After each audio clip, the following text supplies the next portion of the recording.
Hi, I'm Morgan. And I'm Megan. Twins and host of M&M Chat. A monthly podcast that brings together many commonalities, motherhood from life, fitness, chasing our passions, and God chat. It is our goal to create a show that is positive, real, and fun. Now let's dive into this month's episode. All right, today, you guys, we have a juicy one for you. It's called What's Your Type? And type is in quotations. We will get to that in a moment. But before we do that, how's it going, Megan? It seems like even Tyler said tonight, I said, Megan and I are going to go record our podcast. And he said, it's been a while since you guys have recorded one. So it seems like we see each other all the time, but this is kind of our catch-up time, too. Yeah, so we actually should have hit record probably 30 minutes ago because Morgan and I have just been sitting on Zoom chatting away. But things are going good. I just feel like this fall has been super busy. I thought it would start slowing down here soon, but it doesn't seem that way. We actually had a wedding this weekend that Kyle and I were both a part of. A couple of our friends got married, and so that was a lot of fun this weekend. And it was just really cool to celebrate them and to both of us be a part of the wedding. So that was kind of my weekend. Andrew was at grandma's house, and so he got spoiled there while we were at the wedding. And so I'm definitely missing my little boy. I feel like it's been so busy, and I picked him up on Sunday at like 11. So I had all day with him Sunday, and then went back to walk today. And so then picking him up after walk, I was so excited to see him, and then now he's in bed. So I am ready for Thanksgiving break when that comes up. It's not too far away, a couple weeks, and then we'll have a 5-day weekend. So I am looking forward to that. How is your fall going? How's just the rest of your October? How did that go? The start of November? Yeah, like you said, I'm kind of feeling in the same boat. I feel like on the weekends, it's still been kind of crazy. So speaking of that wedding, that was my last wedding that I did the flowers for. So wrapped up the wedding season for 2022. So now I'm looking into planning for 2023. I need to start doing some promotional things for booking weddings for the next year. I just ordered all of my seeds for 2023. Yay! I feel like every year you order them a little earlier, just like get them all in.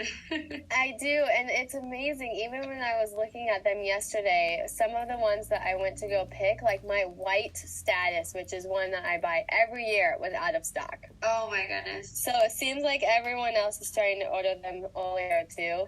Or maybe I'm just getting ahead of the game that they haven't restocked them for next year. Maybe that's the issue. I don't know.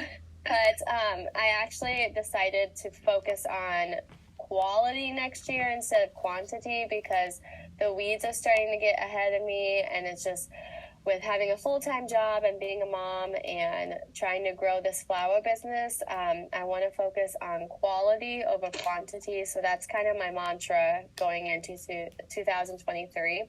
So I ordered less seeds. I only ordered packets of each instead of like a bag of them like I have in the last couple of years. So we'll see how that goes. And then this week is Dean's birthday. He turns 2 this week. So I can't believe we're even talking about him turning 2. And we have a birthday party this coming weekend for him. Our brother is moving, so we're going to help him paint this weekend. So yeah, this coming weekend is going to be another busy weekend. A fun-filled weekend, but busy nonetheless. So, like you, I'm looking forward to Thanksgiving break, and I'm looking forward to Christmas break, just kind of slowing down for the holidays. Yeah, I'm excited for Dean's birthday. I actually just ordered his gift last night, but I was searching last night, and I found 3 things that I think he'll really like. So I'll just go ahead and tell you, since he's young enough now that he won't hear this podcast before his birthday. So one of them is an outfit. It's little plaid pants with a matching top. The top's kind of like a sweater looking material. And cute. It's got plaid on the collar also. And then do you remember that icebreaker game, Don't Break the Ice? Yeah. I thought you might like that because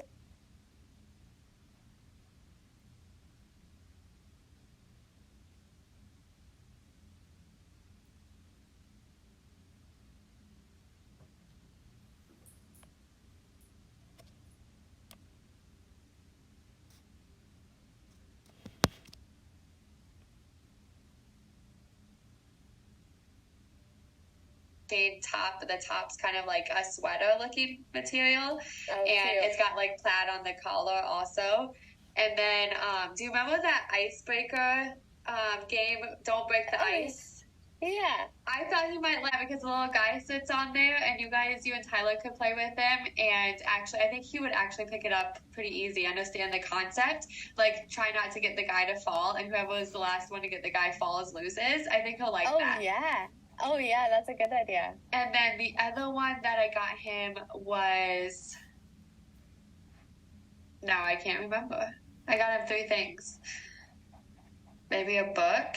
I can't remember. I bought it last night on Amazon late last night. I'll have to look. But those 2, the icebreaker, Don't Break the Ice, that stuck out to me. I was like, ooh, he'll like that one. Yeah. Oh, I like that. I think he'll like that too. We got him a pair of cowboy boots, and Tyler got him a couple tractors. He's gonna love those. And the antique tractors he bought him from a farm sale. Aw, awesome. Yeah. Well, guys, we want to know how you guys are doing too. So make sure you reach out to us and kind of let us know how your fall is going. We wanted to talk about what is your type, and what we mean by that is like our Enneagram. So we have been asked to do this podcast. So thank you for listeners for letting us know that you would be interested in this podcast episode. So Morgan and I actually went and kind of tried to figure out what type we were, and then we thought we would go through the different types and just kind of connect it and see like evidence from our real life, like how we are showing examples of that type. So Morgan, should we just kind of go through the different types first before we tell everybody kind of where we fell?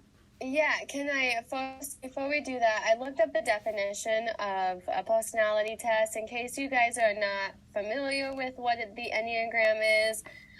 Personality tests are a method of assessing your characteristics and traits to better explain your ways of thinking. There are lots of different types of personality tests. I know the Enneagram is one. We did the Myers-Briggs, I think it was, when I was in college. So there's different types of tests that you can take.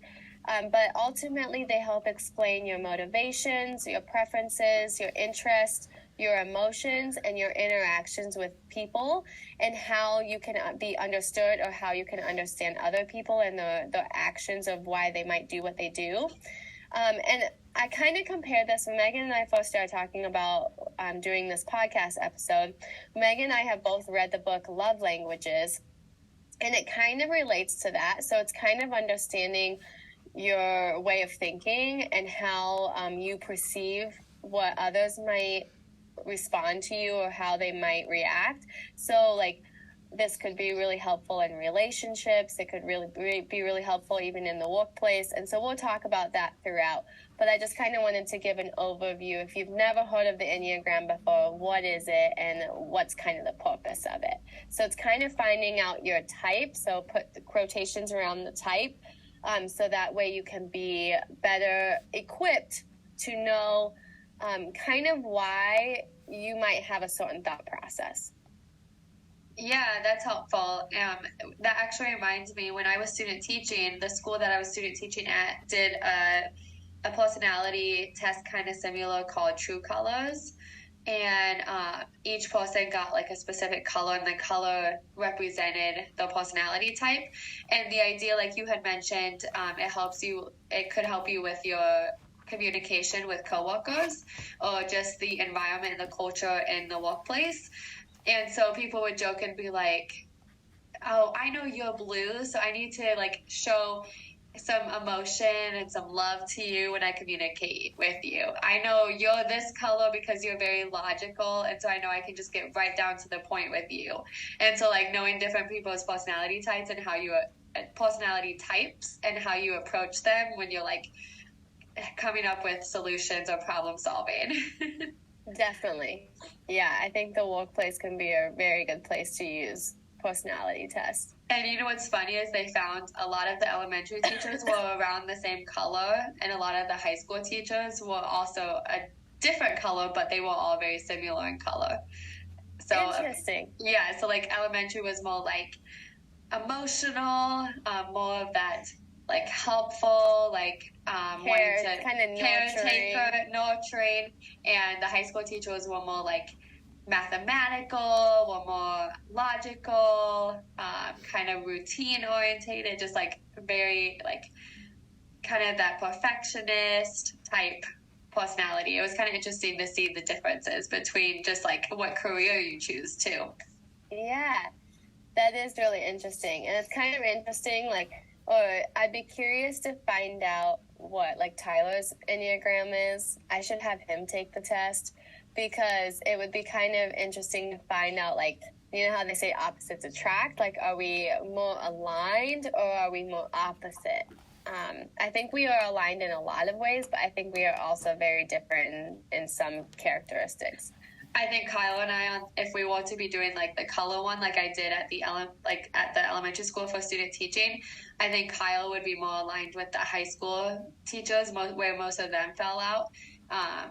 Because Kyle and I seem very opposite with the thought process we go through, and just kind of the way our brain thinks. All right, let's go through. If you want to share your screen, so if you guys are watching this on YouTube, you guys can follow along with us. If you're listening to the podcast, no worries, we're going to talk through this. So Megan and I actually took a free quiz, so you can take a quiz online. It's through Truity Test Online. It's TRUITY test, and it's a free test, but if you want to get more of like a complete report, you can pay to receive your whole download of what your Enneagram is, but we just did the free version. So Megan and I took this quiz, but here are the 9 Enneagram types, and we just wanted to go through and talk about what each of them might look like, and then we will kind of give you what our test told us what we were. So number one. So the first one is the reformer. Go ahead, Megan. Yeah. So the first one is the reformer. This is somebody who is pretty rational, the principled, purposeful, self-controlled, and perfectionist. Number 2 is the helper. The helper is someone who is caring. Their interpersonal type is demonstrative. They're very generous. They are oftentimes classified as a people pleaser, and they can sometimes be possessive about either their family or their loved ones, or kind of just maybe want to hold those people close. Number 3 is the achiever. This person is success-orientated. The pragmatic type is adaptive, excelling, driven, and image-conscious. Number 4 is the individualist. They are sensitive. They are often maybe a little bit more withdrawn. They can be expressive and dramatic. Sometimes they can be kind of self-absorbed and maybe a little bit temperamental. I'm kind of noticing that each of these have things that are like both, like oftentimes people see as both positive, like some things that are positive and then some things that are maybe negative, because with our personality types, we can't have 100% like, oh, that's what I am, because it's all positive things in that one.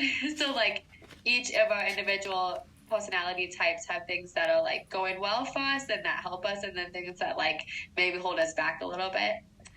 I think that's a good point. The number 5 is the investigator, and this is someone who's intense, perceptive, innovative, secretive, and can be isolated. Number 6 is the loyalist. They're committed, they're security orientated, they can be engaging, responsible, anxious, and oftentimes fearful or suspicious about things. Number 7 is the enthusiast. This person is usually busy, fun-loving, spontaneous, versatile, distractible, and scattered. Number 8 is the challenger. This person is going to be very powerful.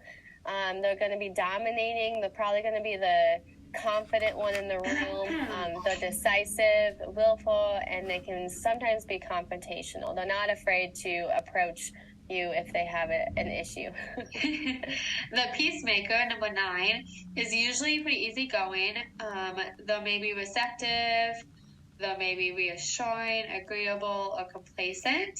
And with these two, it's important to know that just because you fall mostly in one of these, or maybe you fall in a couple, it doesn't mean you have every single trait of that type. So you might be sensitive, but maybe you're not dramatic when you're an individualist.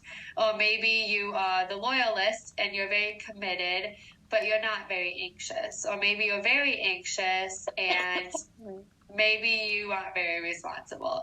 So, like, you won't necessarily have every single one of these traits within these different types. So, those of you who are listening, I'm curious, as we were reading those, did one kind of just stand out to you and you were like, yes, I am definitely that number? Or were there maybe, like Megan was saying, some traits that you identified with a few different? So you might be maybe primarily one, but you have a little bit of some secondary types in there. But if you want to let us know by commenting underneath the podcast or by emailing or writing underneath the YouTube, it would be fun to see and compare what our listeners are compared to Megan and I. So Megan, you took the quiz. What did it tell you were? So it was pretty even between 3 of them. So I was looking at, it kind of gives you like a pie and which ones are filled in the most. The 3 that I was kind of in between was number 1, the reformer. So this person is rational, principled, purposeful, usually pretty self-controlled, and can be a perfectionist. My other one is the achiever. This person is success-oriented, driven, excelling. And then I also had the challenger, which is number 8, which these people or myself can be like powerful, maybe dominating, self-confident, decisive, willful, and confrontational. So those are the 3 that I kind of fell in. Morgan, which one did you fall between? And it's kind of fun to look at, since we're twins too, to compare. I was number 1 as well, but my biggest piece of the pie was actually number 3, achiever, and then number 1 was right up there with that perfectionist kind of mindset. And then mine actually, instead of 8, I had number 9, which being twins. Megan and I were just laughing at this when we were talking about the different types, because Megan fell into more of the challenger, which is kind of more of a powerful, dominating, and she is the older twin by 5 minutes. And I always felt like growing up, she definitely was more the dominating twin. It was kind of like when we would get in a fight, we would both apologize pretty equally, but I feel like maybe I would try to make peace a little bit sooner than she would. She would maybe try to hold a grudge a little bit longer than I did. And I do feel like you're a little bit more decisive than me. Like it's hard sometimes, like, decisive, that's kind of, indecisive. Indecisive.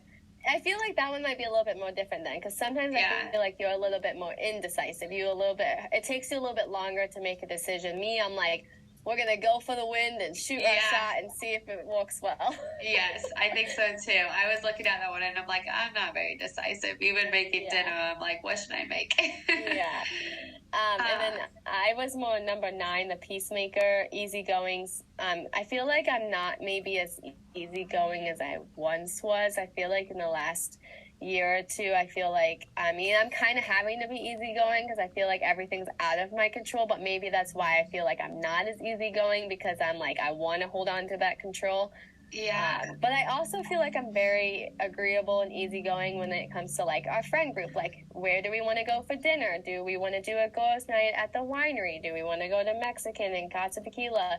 I'm like, whatever works for everyone. So maybe I'm kind of agreeable in that way. Yeah. I agree. It's interesting that you got the peacemaker and I got the challenger, just because I see myself in the peacemaker too. Like, I see that I'm pretty agreeable. Like, I go along with what our friends want to do. But I do have to say, if we're like in a meeting or if I'm in making a decision for work, if I disagree, I'm not afraid to like raise my hand and be like, maybe we should think about this. Yeah. So I do go and like stick up like in that regard, and I think you do too. So it's kind of interesting. It must just been how we answered the questions too. Yeah, I feel like it depends what it is. If it's something I'm super passionate about, I'm definitely not afraid to speak my opinion. If it's something that then I feel like I can sit back and be pretty quiet and I don't have to voice my opinion on that if I don't agree. So, but I'm passionate about a lot of things. Yes. Like you said, we're always the ones raising our hand. I also we're not like the more quiet ones. We tend to talk a lot, and which is kind of surprising because I feel like when we were in school, I would have considered myself pretty shy. Yeah. But I don't like awkward silences. So I think that's the biggest thing too, is like the first, and maybe that's kind of that people pleaser. So I think we have a little bit of everything. So we might be primarily one type, but we have a little bit of traits from all of these, and all of us do. I mean, we're all very dynamic people, but like we're also kind of people pleasers, and kind of that peacemaker maybe is in there too. But when someone needs help with something, if no one volunteers, I'm like, I guess I'll do it. Yeah. Yes. But maybe that's more of kind of that perfectionist, self-controlled, because we will like, well, someone's gonna have to do it. It might as well be done right. I'll do it. Yes. So looking at some of these, like the ones that you got, is there any traits that you do see yourself that maybe you're like, oh, I am a little bit of that? Like, if we're gonna be honest with ourselves, is there any like trait that you're like, oh, I should work on that? Because one of our traits is that we're always trying to improve ourselves. Like that's the achiever, I think, is we're looking at PD books and we're looking at ways that we can always try to make ourselves better. So looking at these, what do you think? Can you go back up to number 3? So number 3 was my primary one, and I feel like, I mean, I've always been an achiever. I've always had goals. I've always worked to better myself. But I feel like this has kind of maybe come to fruition in the last few years of this really achiever mindset. And I think it's because of my flower business that I'm constantly trying to build that. And so it makes me have that on the top of my mind. And then same with our fitness. We've really gotten into our fitness in the last few years. So both of those things are good things in themselves. My flower business, the fitness and stuff like that. But that last one there, image conscious, sometimes I can care a little bit too much about what people think, or I might also maybe have a little bit too much pride and I don't want to ask for help. I don't want to rest. I think I can be superwoman sometimes and do it all. I also sometimes wonder if maybe it's a little bit of an insecurity thing. Like I don't want to I feel like I'm not all about image and stuff, but I want a good image of like my business or motherhood, and I want to be portraying like I have it all under control, and that everything is like being juggled the same and I can keep everything in the air, which sometimes I don't feel that way, and it might look like I have it all put together because of that image consciousness of that achiever. And sometimes I maybe need to show more of my real day-to-day if I'm having some frustrations or if things aren't quite going in the way that they should, because like Instagram and Facebook can be our highlight reels. And so I can oftentimes post something and it might look like I have it all together when really I was just crying in my car. Yes. So maybe that's one that I could work on. And then the perfectionist or the self-controlled and the reformer there too would be ones that I don't have to control every situation, and I can let things be led by God and have faith in that. So I think those would be ones. How about you? This isn't really a specific trait that I'm seeing right now, but when I was doing the quiz, one of the ones that a lot of the questions had to do with emotions. And I feel like I hold my emotions on my sleeve pretty well, and good and bad. Like, it's good to hold your emotions on your sleeve and like be able to talk about your emotions with other people. But sometimes I analyze those emotions too much, or feel those emotions for too long. And I'm actually going over with my students right now. We have something called SEL, which is social emotional learning. And the unit that we're doing right now is the balanced brain. And it talks about how we have two centers in our brain. We have an emotional center where we rely on emotions, and then we have a logical center where you like, okay, what's logical here right now? So what we're trying to teach the kids is like, if you get upset, are you going to just react on those emotions, or are you going to be logical and think about like, what should I do right now? How should I solve this problem? What should I react to like? What should my reactions be? And I feel like as an adult, I'm teaching that lesson to my students. And yes, we can say like, okay, if you get a toy stolen from you, instead of screaming and kicking and hitting the kid that stole the toy, you can ask for the toy back. So as adults, that seems pretty logical to us, and we don't have to think about that. Like, we don't struggle with that necessarily because we've learned. But as adults, we still have things in our life that are tough, and we have things that get to us and bother us, and we have emotions, and they're a little bit more maybe serious as adults than they were as kids, but still using both sides of our brain, so emotion and logic, and keeping it balanced even as an adult is something that I'm still working on, because like when I'm having a conversation with Kyle, I can't rely on my emotions too much.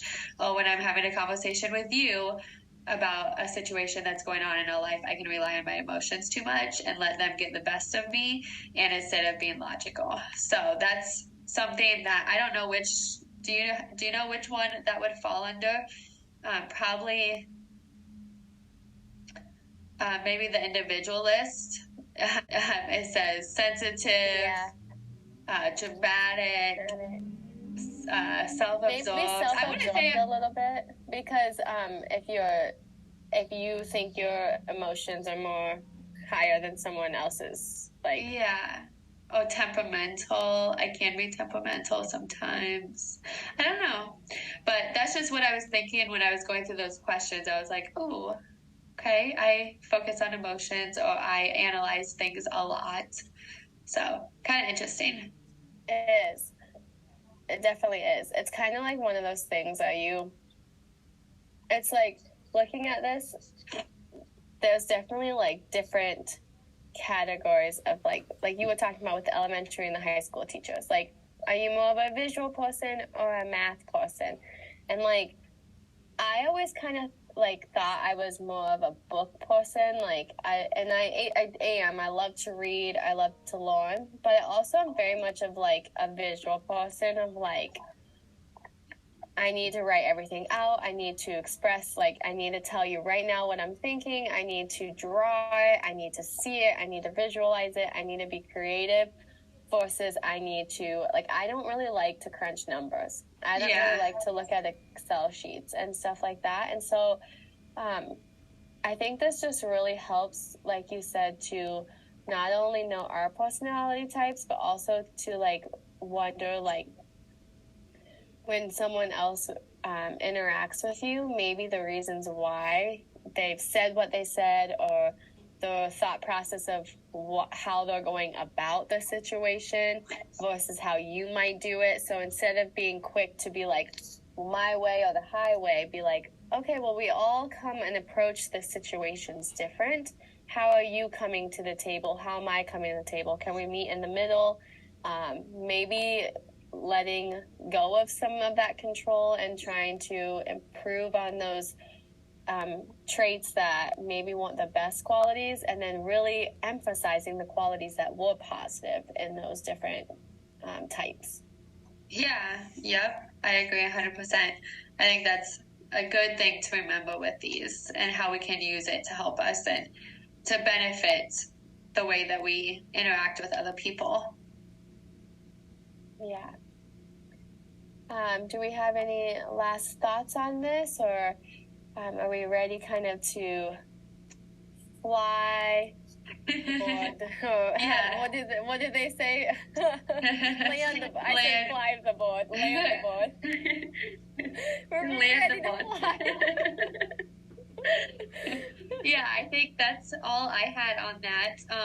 I always like listening to what people are. So like we said in the beginning, let us know if you guys know what your type is or where you fall, kind of in between, if you have more than one that you fall into. And let us know how you've seen examples of that in your life and how maybe it's true or maybe you don't agree with it. Maybe you fell into a certain category and you're like, that's not me. So let us know that too, because quizzes are 100% like perfect. So it's just interesting to me. But yeah, so Morgan, I hope that you have a great evening, and it was fun chatting about this. We are posting this episode this week. If you're listening to it, we're posting it here. Morgan and I are recording on Monday, but we're posting it on Wednesday. We have another episode coming in December, so make sure you stay tuned for that. It's probably going to be something related to the season and just the holidays. So let us know if you have any ideas for us. We're dropping that episode in December on the second Wednesday. So make sure you always tune in on the second Wednesday of the month. So like, subscribe, and please share. That's the best way to get it out to other listeners. Thank you for sticking with us for audio as we continue to improve the production of our podcast. You guys are still hanging in there. What is this episode, like 10, I think? Yeah, I think so. It's getting up there. Well, yeah, because we dropped 3 around our birthday, and it's November. So yeah, I think it's getting close to 10, if not 10 already. And